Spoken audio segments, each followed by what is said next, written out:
பக்கத்து வீட்டுக்குள்ளே பாம்பு ஒன்று இருக்குது, அதை ரெஸ்க்யூ பண்ணணும்னு சொல்லிட்டு தெரிஞ்ச ஒருத்தர் கூப்பிட்டுருந்தாரு. நாங்கள் போயிருந்தேன். நான் போய் பார்க்கும்போது அந்த பாம்பு எங்கேயும் போகாமல் ஷெல்ஃப் அடியில் எதாவது இருந்துச்சு. அவங்க பார்த்துட்டே தான் இருந்தாங்க.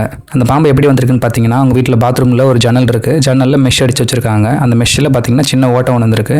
அந்த ஓட்டை வழியாக அந்த பாம்பு வந்திருக்கு. ஸோ அந்த பாம்பு பார்த்தீங்கன்னா அந்த ஜன்னல் வழியாக வந்து மேலே வந்து பொத்துன்னு கீழே விழுந்திருக்கு. அவங்க சவுண்டு கேட்டு உள்ள செக் பண்ணும்போது பாம்பாக இருந்திருக்கு. நம்ம பயந்து போய் பக்கத்து வீட்டில் அண்ணா கிட்ட சொல்லியிருக்காங்க. அந்த அண்ணா எனக்கு உடனே கால் பண்ணி கூப்பிட்டுருந்தாங்க. நான் உடனே போயிருந்தேன்.